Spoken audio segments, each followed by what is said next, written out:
day. I got a feeling that it's gonna be a wonderful day. What's up, y'all? I feel good. And that is nothing but the power of God. With the assistance of some vitamins, of course, supplements. But yes, I feel good. So it is October 2nd, which is day 2 of government shutdown. We're gonna get into that. And day 2 of my 66-day challenge / fast, right? Okay, so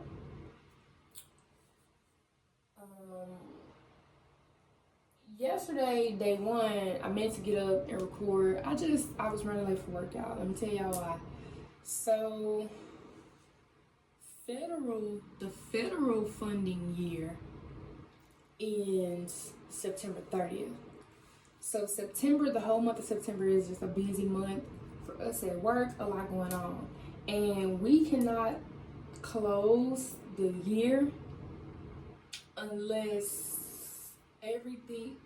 we cannot close the year as a state unless everything is clean, you know, the books are scrubbed, we don't have certain errors or whatever. Y'all, we didn't leave work until 11:30 p.m. I got to work at 7. I woke up at 5:30 that morning.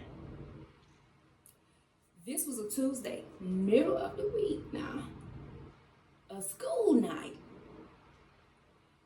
And if y'all thought I was gonna be at work on time Wednesday, I still have bags under my eyes on Tuesday.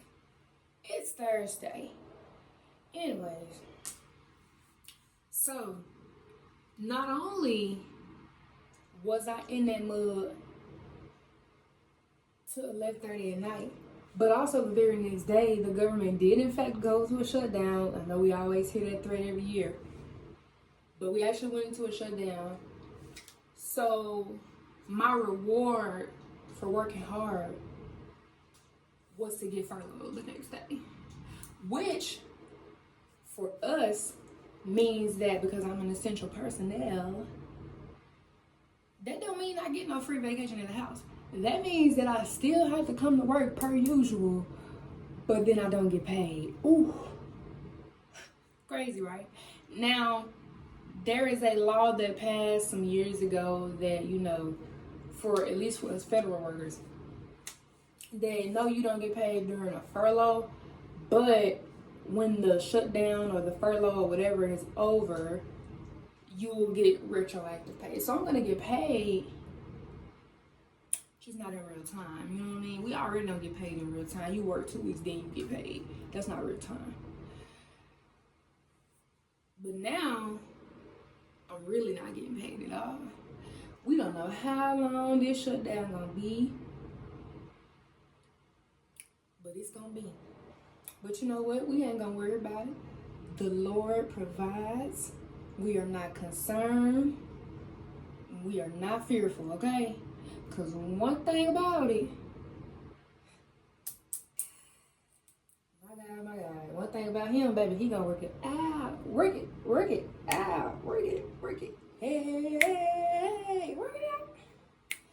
Yes, okay, there is always a food pantry down at the church if we can't afford groceries. And I have been blessed enough to, you know, have another source of income that can at least cover the household bills. Now, my hair, I'm gonna have to do myself. My nails, I'm gonna have to, you know, not do that unless the Lord, you know, bless me with a man that wanna spoil me. But I'm just kidding. But I mean, yeah, like, so that's shutdown news. I haven't really been keeping up with the news.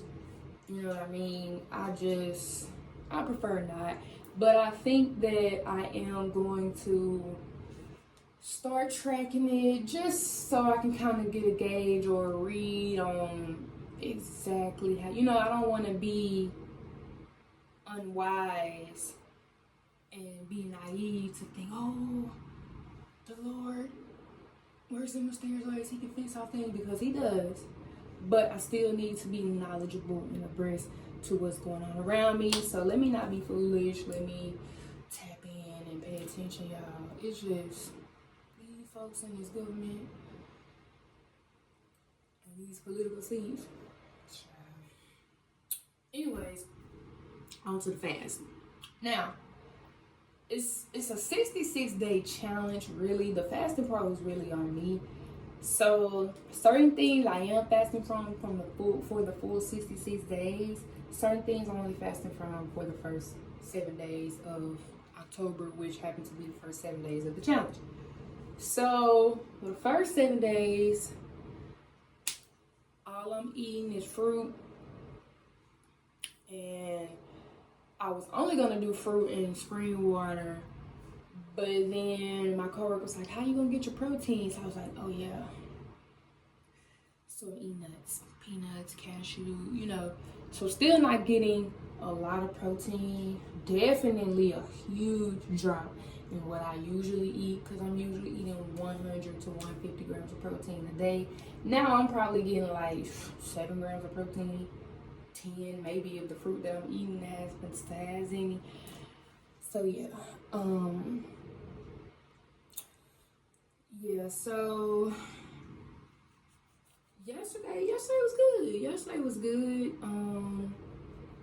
I really didn't struggle with it, and people was eating good around me too at work. I didn't struggle with it though. Like, I wasn't like, man, I'm so hungry. I'm disciplined enough that I don't have to, that smelling other stuff or seeing other people eat doesn't bother me. I just bless like thank you, Lord. But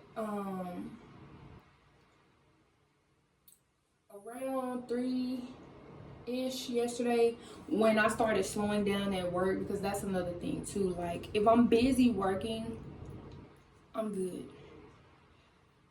But as soon as like my work started to slow down and I ain't have nothing to distract me, and I was on that last bag of peanuts, your girl started getting a headache. I still worked out just lightly, because again, I'm not eating. I can't be pumping up the gym. I can't be doing that because I'm not eating. So I did some squats, because yesterday was squats, and I walked the track at work, probably about a mile, maybe a mile and a half, because while I was on the track, somebody from my leadership at work was like, hey, you stayed late the other night, go home early, an hour early. But I ain't tripping. Hey, the chance to get out of work is a chance to get out of work, babe. So yeah, that ended my workout real quick, because we don't get the chance to go home early now, especially now we in a furlough, baby. They gonna make sure you work from your time to start up until your time to end, baby. They gonna make sure you there. They don't even want us taking leave, child. Woo, fix it. But yeah. So today is day 2. I feel good. Also a part of the 66-day challenge. So let me explain the 66-day challenge.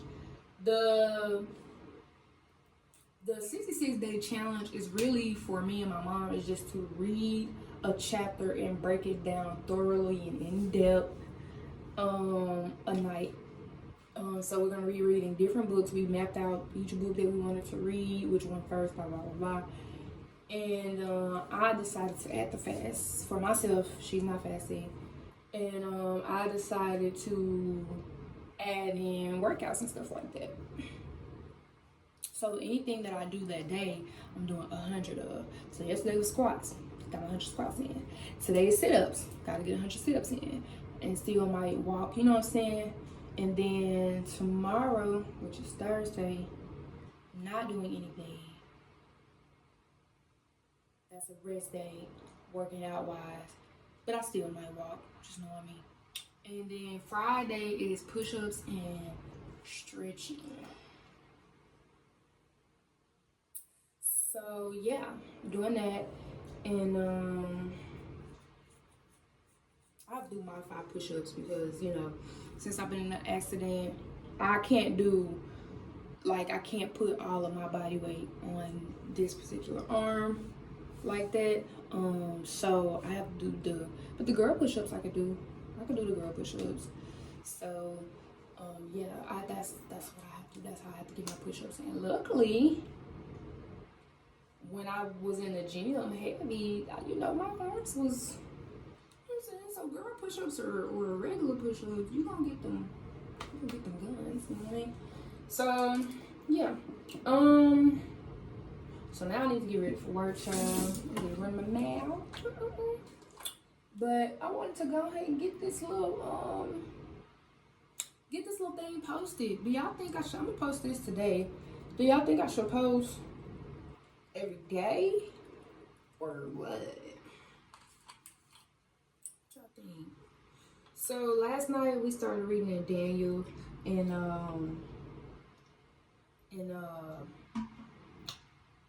chapter 1.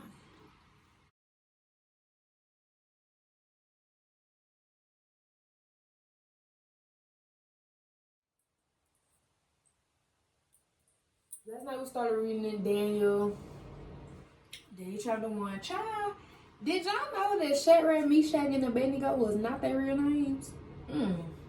Never knew it. Never knew it, child.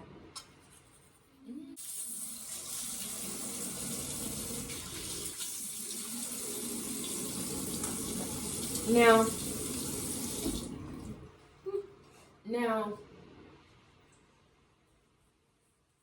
I feel like, now that I think about it, I feel like I did learn it, but that was like years ago. I was talking about like 7, 8 years old. Ooh, y'all thought I had a bump on my house. What? 7, 8 years old.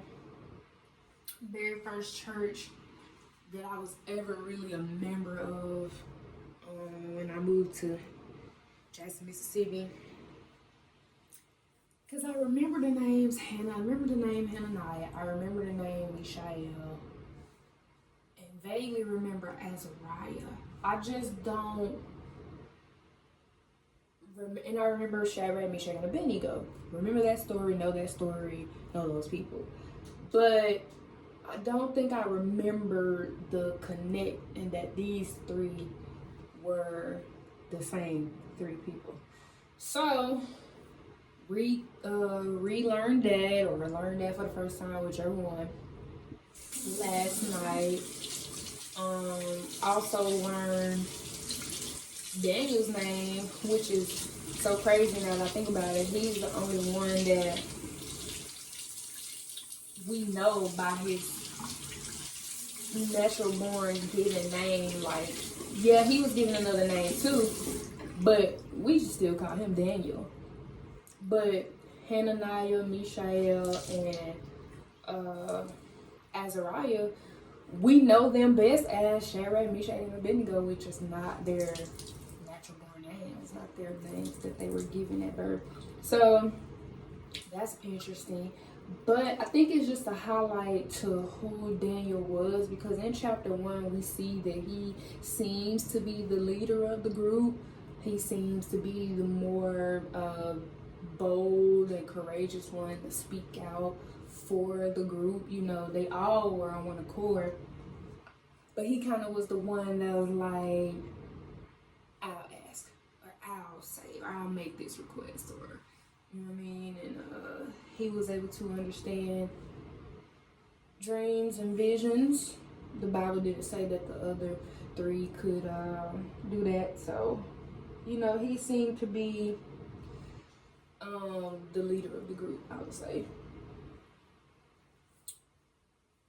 So just really breaking down that, and how they even came to be in training at in Babylon, working for the king, and how the king was like, hey, I want the best of the best, I want the cream of the crop. They gotta be fit, they gotta be handsome, they gotta be smart, they gotta be quick learners. Like, to me, that gave a lot of insight to Daniel's qualifications to become the king at some point.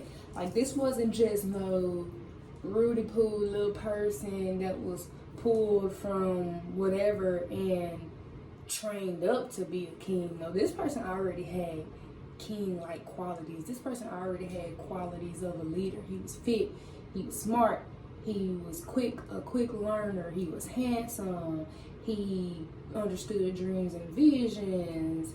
Once they learned the language and the literature, he was able to speak several languages, well versed. So this was like, he was an unquestionable king, in my opinion. You know, as far as like how you would think of a king, or who should be the leader. You know what I mean? And then him being bold and courageous and the leader of the group, and he gonna speak up for the group. That's just like, yeah, he's like, he probably was that person when he walked in the room, you felt it. You know what I'm saying? He wasn't showy or cocky. He was a very humble person, but there's gonna be respect for him when he enters into the room because of how he carries himself and who he is, and he was faithful to God through all of this. Through everything they tried to do to change their faith, their language, their names, he still, you know, was faithful to God. So that was good. That was good. So that was Daniel 1. And yeah. So I don't know, maybe I'll post these each day of the fast. Sorry y'all skipped day 1. You girls tired. This is day 2. Tomorrow y'all get day 3, and so on and so forth. Hopefully I can keep it up because I have some things to do this weekend. So I don't know if y'all gonna get a weekend. Maybe every day throughout the week, and then I can just recap y'all over the weekend. So I don't know. We'll see. But I gotta get ready for work. Bye.